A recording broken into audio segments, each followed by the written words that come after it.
and welcome again to Faith Bible Church. And that's our prayer for our children and for our church, for us, is that through the Holy Spirit, through the power of the work that Jesus did, we can be made whole, made new. That Jesus is crafting us, shaping us into the person that he wants us to be. And that's what this parenting series that we've been in is all about. It's about us shaping our children as parents, as grandparents, as guardians. If you have any influence in the life of a child, you are a part of that shaping process to some degree. And God has given us that calling. And that's what we talked about when we started the sermon series, that it is a calling in life. As a parent, we're called to make a difference in the lives of our children. We're called to shape them, to train them up, to follow after God, to know God, to love God. It's a high calling. Then we've also talked about the grace that God gives us to achieve that calling. We're not left alone. We're not left to our own devices because by ourselves, we can't really do much. God has given us grace. Then last week, we talked about how when we try to raise our children as we pursue this calling, that the law is not enough.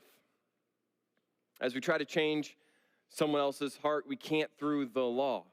Through rules. Rules can cause behavior modification, but they can't change deep down inside. They can't change a heart. And then we also talked about how we are unable to change someone's heart. The law can't change somebody's heart, and people cannot change any other people's hearts. That's what it's all about. That's why we need Jesus, because we can't do it alone. We're not enough. So that's where we left off last week with our parenting series on family values. And real quick, I want to say that this is not just a parenting series. So if you're in here and you're like, Derek, I have no connection with any children at all, how does this apply to me? See, all the principles we're talking about over the next couple weeks apply to all our relationships. We're just focusing in on children. And so this is for all of us. You don't get a pass. Everyone needs to hear what we're talking about because these apply to every single relationship, your spouse, your parents, your siblings, your friendships, your coworkers, all of them, these principles apply to them as we deal with other people. And I'm going to say the same thing that I said last week, is that I know I'm young. I know I don't have a whole lot of experience, and the principles that I'm teaching today are not based off of experience because I have a grand total of 3 years of it, not the most experience to draw from. So I'm not drawing from my own experience as a parent. We're actually following the guidance of a guy named Paul Tripp. He wrote a book called Parenting. Excellent book. I highly recommend it if you are a parent or grandparent or dealing with raising children. It's a fantastic book. But we're kind of using him as a guide as we go through these family values. And so today I'm going to jump right into it. We're going to kind of kick off where we left off last week. We talked about how the law is not enough, how we have an inability to change our children, but then also today I want to talk about this, that we need to know our source of identity. We have to know our source of identity as a parent, as a grandparent. And this point really could be a whole sermon series in and of itself of knowing our identity, knowing our worth in Christ, who he's made us to be. But whether we realize it or not, parenting is deeply driven by a source of identity. Deeply driven. The things that we do is highly driven. The actions that we do as a parent, highly driven by what we find our own identity in. The source of our identity. And this is why our children can leave deep wounds. They can make us so angry. This is why we can take the success and failure of our child so personally. See, all those feelings are usually not found from love. We can kind of say, well, I love my child so much. I care about him so much. That's why I feel this way. But really what it is, it's because we draw our identity from our child. And when we start drawing our identity from our child, when they succeed or fail, that reflects on us personally. And that's not what it's supposed to be. That's not how it's supposed to be. And I've heard stories of teens. I was a youth pastor for 6 years before I moved here. I heard so many stories of teens coming to me, struggling with depression, struggling with self-harm even, because they were trying to deal with the crushing weight of parents' expectations. It is a crushing weight whether it's through sports or academics or in their career or even spiritually. Their parents were forcing this so much, wanting them to be something so much, because the parents were finding their identity in that, in their child. My child needs to be good at sports. My child has to be a straight A student. Because we find our own success in our children. And parents can do that. We can unknowingly, unwittingly cause so much harm because we care too much about the success of our children. And I'm not saying that wanting our children to succeed is bad. You know what I'm saying. But when that becomes what we idolize, when that's what our kids know that we care most about, then it becomes an identity issue. And we can get so consumed with having successful children and finding our own identity as the doctor dad or the lawyer mom, that we can crush our children in the pursuit of that. We can crush their spirits. We can hold them down. We can place weights on them that they're not meant to bear. So we as parents derive our belief system from our identity, mainly from our identity. And our belief system is how we go day to day. It drives our day-to-day decisions. And so as we parent our day-to-day lives, how our value system's determined by our identity. Where do we find our self-identity? And it's usually by answering this question. Who am I, and what's my purpose? Who am I, and what is my purpose in life? Man, that's the greatest question since the beginning of humankind, right? Who am I, and what's my purpose? And how we answer these questions determine how we parent. And really, it determines how we live life in general. How we interact with the world is determined by how we answer that question. Who am I? And what is my purpose? See, there's only two sources for our identity. The first is obvious. It's the Sunday school answer. What is it? First source, God, right? The first source that we can draw our identity from is God. And this is when we accept who he says we are. And when we do that, when we accept who God says we are, we find peace, love, forgiveness. We find grace in him. So we're able to take that identity into our relationship with other people, into our relationship with our children. We're secure in our identity in God. We're secure in who we are because God has said who we are. He has shown us forgiveness. He has shown us love. And as a result, we're able to show that to other people instead of looking for validation from other people. So the problem is we can put that weight on our children or on other people that we're trying to get validated on who we are because we don't know who we are. Am I loved? Will you show me love, please? Because I don't know if I'm loved. I'm not satisfied in that area, so I need it from you. And we can become codependent on our children, codependent on our spouses, on other people, because we don't know our own identity. 2 Peter 1:3-5 says this, by his divine power, God has given us everything we need for living a godly life. We have received all of this by coming to know him, the one who called us to himself by means of his marvelous glory and excellence. And because of his glory and excellence, he has given us great and precious promises. These are the promises that enable you to share his divine nature and escape the world's corruption caused by human desires. What Paul is teaching here is that God gives you everything you need. Hey, if you find your identity in God, he's given you everything you need. You don't need to look for it anywhere else. God is enough. He's enough. We don't need to find satisfaction in anything else because everything we need in life can come from God. And we can go to sleep and rest easy knowing that no matter what happens tomorrow, God still loves us. Nothing's going to change that. Nothing's going to change who God says I am. Because my identity isn't in myself, it's not in my own actions, and it's not in anything else. Because that's what the second option is. The second option is to search for identity in the world around us. What does this look like? It looks like in our possessions or our own accomplishments. Find our identity in our careers or our spouse or our children.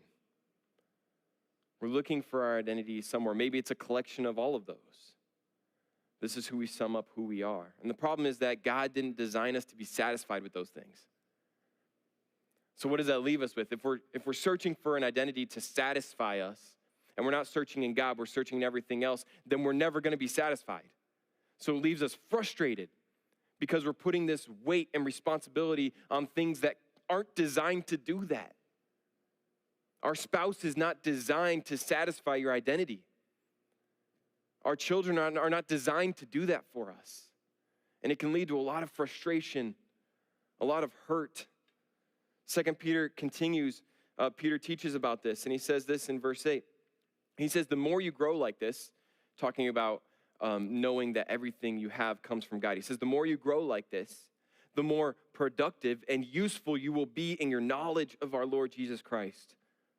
But those who fail to develop in this way are short-sighted or blind, forgetting that they have been cleansed from their old sins. He said when we forget our identity in God, we become short-sighted. We're blind to what's going on. Our children can't give us security and self-worth. See, there's 3 things we need to know about finding identity in our children and our grandchildren. First off, it's natural. It happens. We all do it. We've all done it. Even from right when they're born, you're like, my baby was 9 pounds and 25 inches. I mean, he's a giant, No, my baby wasn't 25 inches long. But we can think of that, oh, my baby started crawling at 6 months or whatever. And if we're in a contest, my baby is definitely the biggest. I win that one. But we can kind of think we somehow put our identity in our children, even from the very beginning, in the baby race, who's going to walk first, who's going to talk first. It's natural. We have to fight hard to do it, to not do it. We have to recognize the areas in our life where we do it. Be diligent in making sure that we're not, because it's natural. Secondly, it's a heavy burden as a parent to bear. See, we're parenting little sinners who do little sinner things. We're going to talk about that in a little bit. But it's a heavy burden for us as a parent to bear. Why? Because it's the expectation. You're putting something on someone else that's going to frustrate you, because that person will fail you. Your children will fail you. If you have an expectation of them and you're finding your security in them, they will let you down. And that's a heavy burden to bear as a parent. And then also, it is a debilitating weight for your child to carry. It is crushing for your children to carry the weight and expectations of your identity. We have to be careful about our identity and know that our source of identity and security can only come from God. That's where we're going to find peace. That's where we find hope. So when we get our identity right in Christ, it not only frees us as parents, but it frees our children. It frees our children too. We can lift that weight off of them. So where are you searching for your identity? That's the first thing we want to look at today. The second thing that I want to look at as we go along this parenting path, we have to know our identity. And then we need to realize this and remember, our children are lost. And I've said that a few times in the last week and already today, but we need to remember this, that our children are lost. They're sinful. And we are called to be parents. It's a calling that God has given us. And we can struggle while pursuing this calling because we want to raise our children right. We want to direct them. But it can be a struggle because sometimes our children drive us nuts. And we feel like we're losing our mind. And we're like, God, I have this ideologic way that we're learning about raising our children. I want to do it right. I want to do it this way. But when it comes to reality, it's hard. It's kind of chaotic. And we can feel like, what is wrong? Like, what am I doing wrong?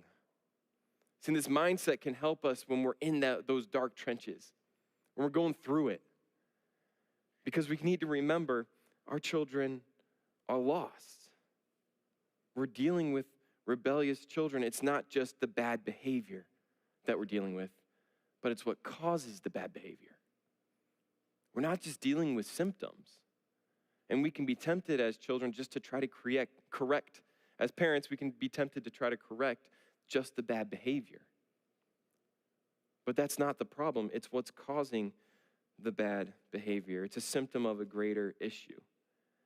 And the symptoms are not the problem. And if you've ever had a medical issue, you know this.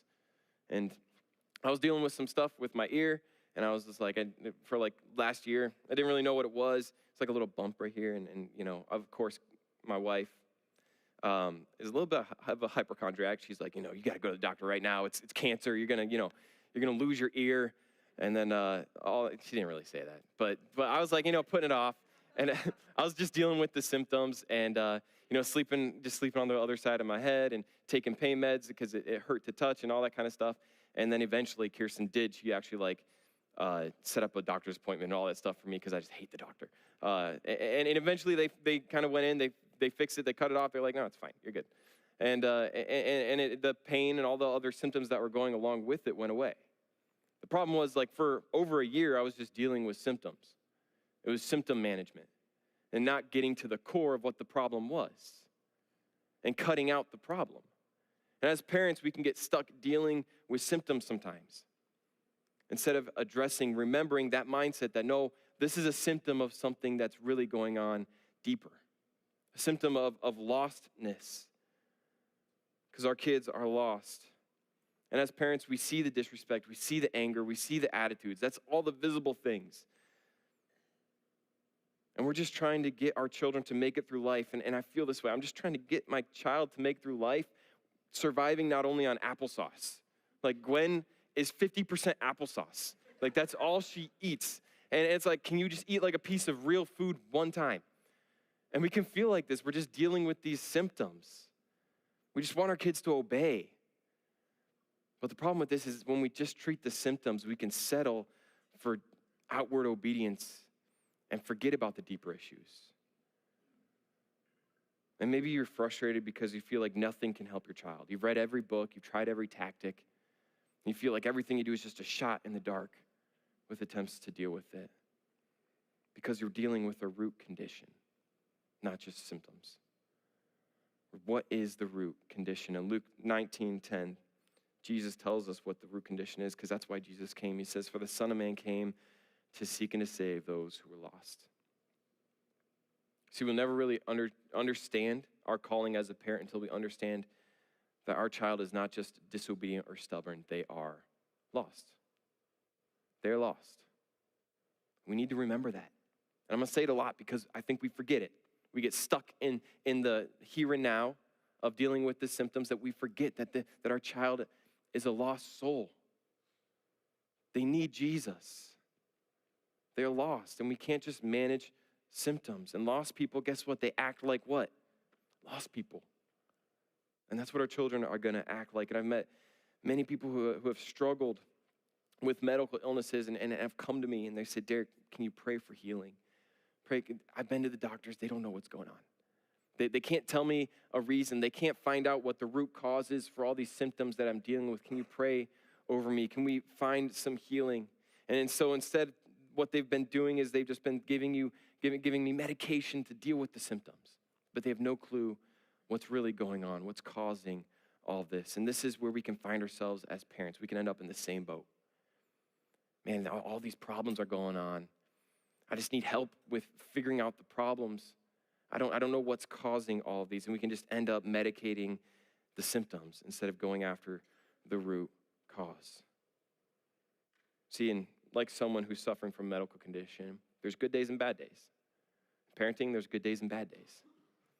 And on the good days, we can fall for the illusion that our child has figured it out. And we're like, they are the most, parenting isn't even hard. It's easy, right? I don't know what everyone's complaining about. And then a bad day comes and it brings you like crashing down to reality. And you're like, what is happening? Who has possessed my child? And we know there's good days and bad days, but on the good days, they're worth celebrating. But our job as a parent is not just to create good days, because the good days can take us off track from what we're really trying to do. We're trying to impact the heart. We're not just trying to create good days, so celebrate the good days, but don't be satisfied with them. Continue to guide our children. Continue to show them the grace of God. So Jesus gives us some parables about lostness. He teaches in Luke 15, he gives us 3 back-to-back parables. dealing with lostness. And we're going to read those together. The first one that he deals with is the story of the lost sheep in Luke 15:1. So Jesus, or tax collectors and other notorious sinners, often came to listen to Jesus' teaching. This made the Pharisees and teachers of religious law complain that he was associating with such sinful people, even eating with them. How dare he? So Jesus told them this story. If a man has 100 sheep and one of them gets lost, what will he do? Won't he leave the 99 others in the wilderness and go search for the one that is lost until he finds it? And when he has found it, he will joyfully carry it home on his shoulders. When he arrives, he will call together his friends and neighbors, saying, "Rejoice with me because I have found my lost sheep." In the same way, there is more joy in heaven over one lost sinner who repents and returns to God than over 99 others who are righteous and haven't strayed away. So we see in this first parable, Jesus is using this analogy of sheep. And there's three things I want to take away from this. First is that sheep need a shepherd. They need a shepherd for protection. They need a shepherd for food, for sustenance. Secondly, sheep are prone to wandering. It's natural for a sheep to wander off. And our children are lost. It is natural for them to wander. See, we all need to hear this, that our children are not acting out because they woke up today and were like, I'm going to ruin everybody's day. It's because they are prone to wandering. It's part of their nature. See, third thing I want to learn about sheep is that sheep are incapable of rescuing themselves. Sheep are incapable of rescuing them. They need someone to search them out, to find them, to bring them home. They need a shepherd. They need a parent, someone that's loving and caring. And this is our job as parents, to rescue our children from themselves again and again and again, to show grace, to show love, like a shepherd going and finding the sheep and bringing them back. Then Jesus gives another analogy of a lost coin. He says this in Luke 15:8. He says, or suppose a woman has 10 silver coins and loses one. Won't she light a lamp and sweep the entire house and search carefully until she finds it? And when she finds it, will she call her friends and neighbors and say, rejoice with me because I have found my lost coin? In the same way, there is joy in the presence of God's angels when even one sinner repents. And what's interesting about this one is that the first parable kind of focused on the sheep. This one focuses on the woman looking for the coin. One of the takeaways I get from this story is that this woman didn't get mad at her coin. She wasn't frustrated at her coin for the condition of being lost because, well, she lost it probably. She was actually joyous when she found the coin. She didn't get mad at it. She didn't get upset. She turned the house upside down looking for that coin. It was important to find. So we see the lost sheep, the lost coin, and then lastly, Jesus gives this analogy of the lost son. And this is probably the most common parable. Everyone knows the story of the prodigal son. And Jesus talks about this. In this story, we see the son that he had everything. He didn't need anything, but he was lured by the temptation of independence. And he saw what this world had to offer, and he was like, I want to go after that. And one of the scary components of the lostness of our children is their susceptibility to temptation. We're just going to keep going. See, there's a draw that hooks into our children and pulls them away. We are susceptible to temptation. And lost people are a danger to themselves. And this is what's important about our children. Our children are a danger to themselves because they're lost. They don't know better. There's something pulling them away. They're prone to wander. And none of our children are free from this danger. And we as parents need to continue to shepherd and guide and direct our children. See, what lost children need most is not criticism or judgment or condemnation or punishment. That's not what they need. In the story of the prodigal son, when he comes back to his father standing there with open arms and runs to him and embraces him. After this son had thrown away everything he was given. He said, Dad, I wish you were dead. I wanted my inheritance. I'm off. And he does. He leaves. He throws everything away. And his father accepts him with open arms. It's an amazing story. But the father didn't say, how could you? How could you do this to me when he sees him for the first time? No, he embraces him with grace and love. not criticism or judgment.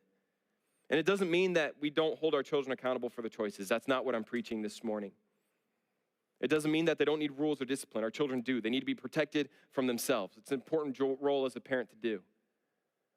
But those things have no power to change our children. What has power to change your children? It's their heart. And we're back. See, like the lost son, lost children need compassion. We need understanding. We need patience, acceptance, and forgiveness. To see, lost children need grace. Our children need your grace. My children need my grace. And even when it's so tempting to, because we feel vindicated, we feel cheated, all those things, and we feel like, man, I'm justified to just lay into them. Sometimes they just need a shepherd that's going to come rescue them. That's just going to love them. It's going to show that compassion of a father that cares so much about them. And so I've asked Nate Angles to come today, and he's going to share a short testimony kind of about his life and the impact that his parents had in his life on his journey.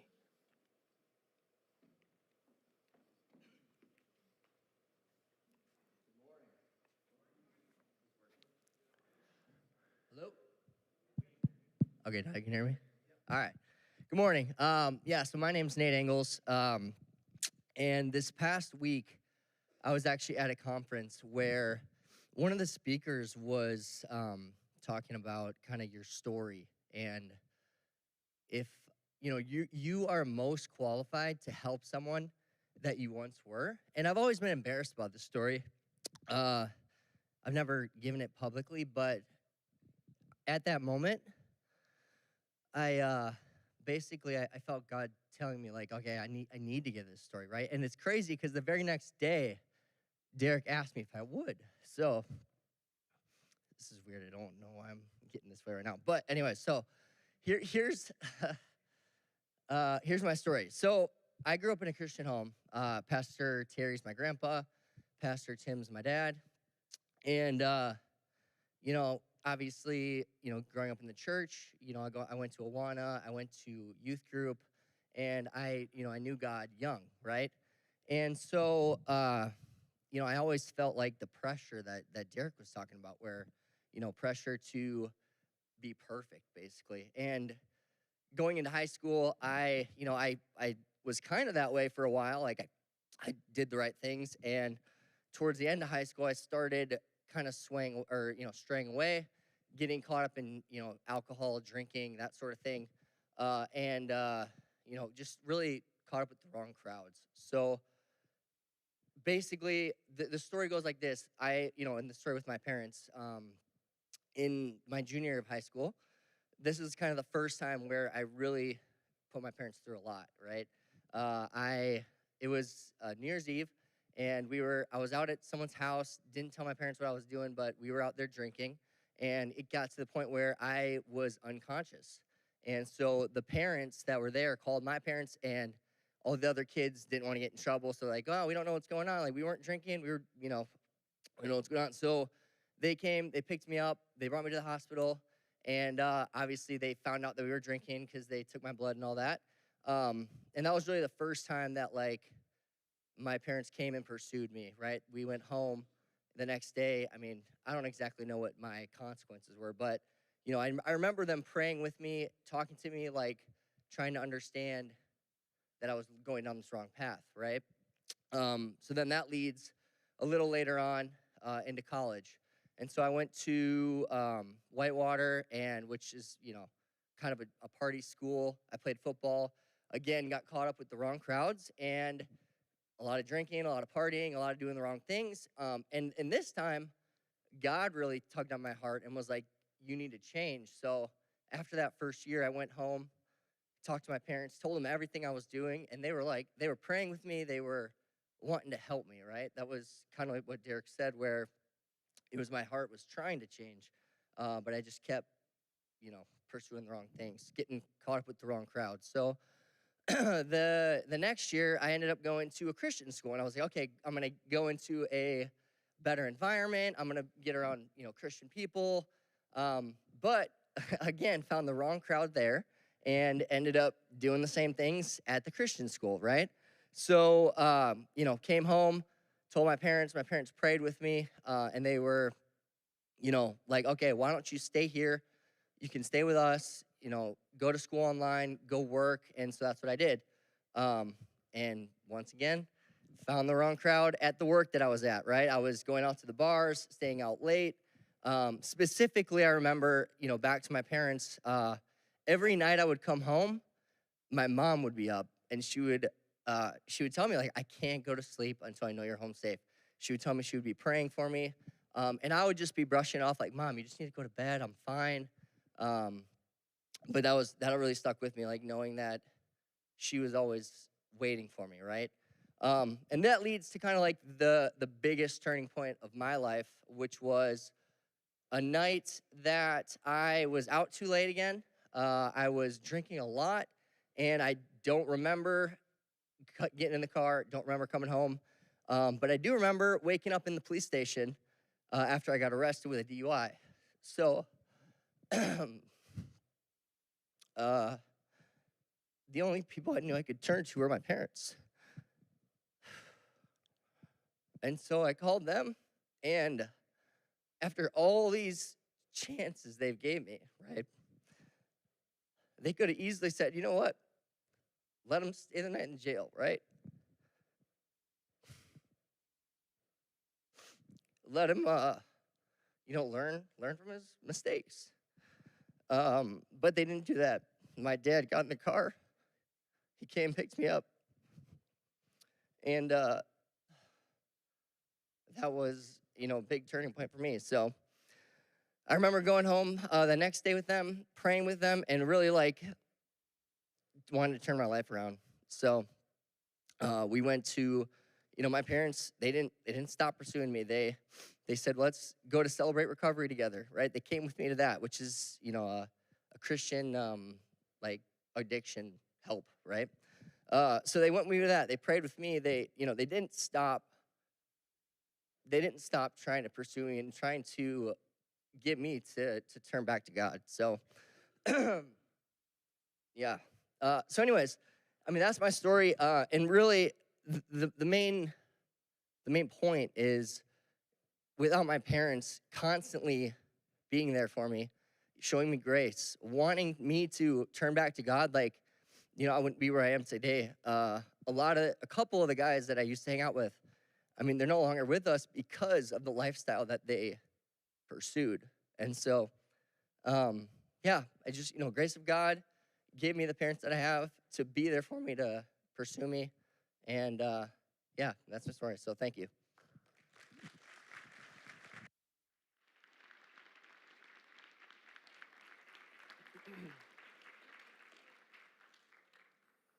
Thanks, Nate. What an amazing picture of exactly what we're talking about. How the power to change our children's lives is found in grace, not rules. Rules are important. They help protect our children from themselves, but it's the grace of God. It's that picture of grace that changes the heart of our children. So today I want to end this third point with, as we parent, as we figure out our identity as a parent, and as we pursue our children because we know they're lost, and we remember that we're not just dealing with behavior, we're dealing with a lost soul, then we need to do this. We need to trust the process. We need to trust the process. Tripp says it this way in his book. He says, you must be committed as a parent to long view parenting because change is a process, not an event. I'm so glad Nate shared his testimony right there, but we got to see that process. It wasn't a one-time event. It was a process of grace. And as we parent in our lives, there's going to be time and time again where we are given these opportunities to show grace, given these opportunities to teach who Jesus is over and over again. And it's a process. And we need to keep that in our minds as parents because we can be trapped into thinking, I just want to change this one behavior. Man, they keep doing this. I keep addressing the same exact thing. And we can get frustrated because there's no change. And we need change to change our mindset. And that's not just about one correction and we're done. When we think about eating in life, what did you eat 4 days ago for dinner? Anybody remember? We don't remember. We don't remember every single meal we eat. Does it mean that our meal isn't important? Does it mean that that food wasn't important because we don't remember it? Man, we need every single day, the meals that we have every single day impact long-term our health. We're alive today because of that meal that we forgot about that we ate 2 days ago or 3 days ago. And as we parent our children, we're feeding them knowledge and truth and wisdom and grace every single day. It doesn't mean that they're going to remember it all. It doesn't mean that every single meal is going to be a 5-star dinner that you remember for the rest of your life. But they need it every single day. They need us as parents to be consistent, to trust the process, that we're in this. This is our calling. We need to view parenting as a process, but also we need to view parenting as a long, unending conversation. Because as long as you have a relationship with your child, it will be a conversation of parenting. You're never done parenting. You're parenting the rest of your life. It just changes. It just looks a little different.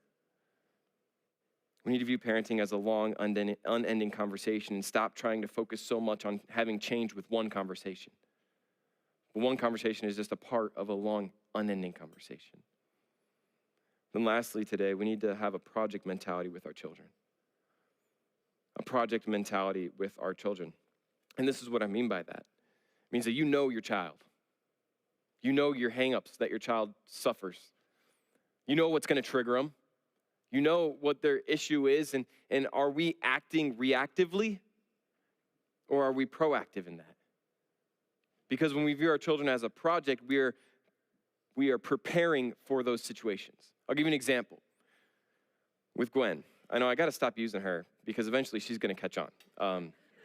But until then, I'll use her. She can be very passionate towards her younger brother in a way that causes harm. So we'll just say that. And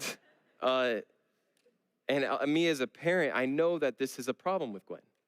I know that. I know her issue. I know even the things that are going to kind of trigger this to happen. And so as a parent, I can have a choice. Am I going to react every time she does that? Which I have. I'm guilty of that. I'm guilty of reacting when she smacks me across the face and I freak out and my emotions are now in control. And what I do is I end up pushing Gwen aside, being cold towards her, comforting the one that's screaming, and then condemning her. Zero grace shown. It was reactive. I was basing completely on my emotions at that moment. Fear, anger. But then I decided this last couple weeks, studying for this has been transformative on my life, just FYI. But I've been studying, how do I deal with this? How do I deal with this in a better way? And so I know the problems that Gwen is facing, and so I said, okay, next time this happens, this is what I'm gonna do. I prepared. I was viewing Gwen as a project, not just reacting to the way that she lived her life. And so next time it happened, I set her aside. I was like, okay, I'm ready for this. I know how I'm gonna prepare. I set her aside. We talked. I said, who created Declan, Gwen? God did. God did. Does God love Declan? Yes. Does God love you? Yes. Does God teach us to love each other? Yes. Is it loving to hit your brother across the face? No. And then we had discipline, and then we talked about it, but it wasn't reactive. It was proactive. I want her to know God's heart, to know why, to give insight to her lostness, because she's lost. And I want to show grace and the love of Jesus. I want to be that window that she can see Jesus through. So we need to start viewing our children as projects, have that project mentality, and recognize this is a process. It's going to take time. It might take a long time. It might be decades. But it is a process, and it's worth it. It is a calling that God has called us to. See, the problem with reacting is that we usually are driven moment by moment by our emotions. And the thing about emotions is that they're unchanging, or they're changing. They're unsteady. And maybe we've been in a home where we've seen a parent who is completely driven by their emotions, reactive, and how scary it is. Because you don't know what's going to happen day by day. You're like, well, they got mad at me for this yesterday, but today it seems like they're cool with it, so we're good. There's no security. Everyone's on their eggshells, kind of. We don't want to be reactive parents.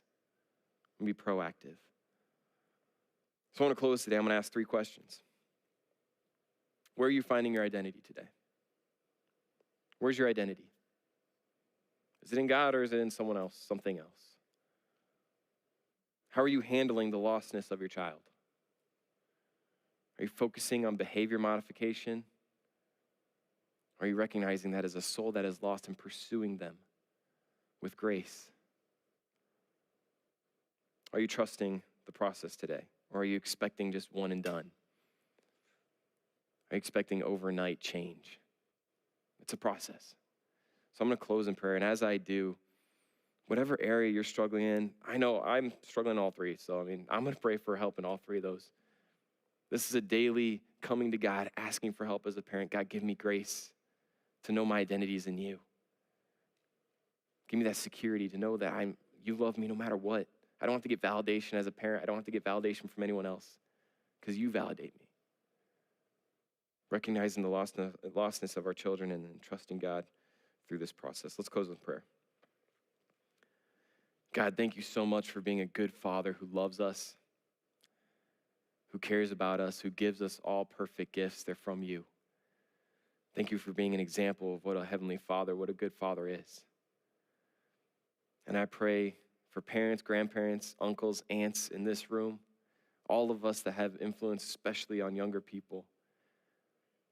God, would you give us eyes to see in our own life where we're drawing our identity from? Would you help us correct that? Would you give us the grace to change our own lives? Would you give us courage as we parent? Give us patience as we deal with the chaos of regular life. That we can remember our calling is a great calling. That in those moments where it just seems like everything's going down, we can remember to have grace like you gave us grace. And God, will you help us to trust in this process? Give us patience. I pray these things in your name. Amen. Thank you again for joining us for worship here at Faith Bible Church. If this is your first time here, grab that card, fill it out in front of you, and turn that in the back wall on one of those drop boxes. Thank you again. Have a great day.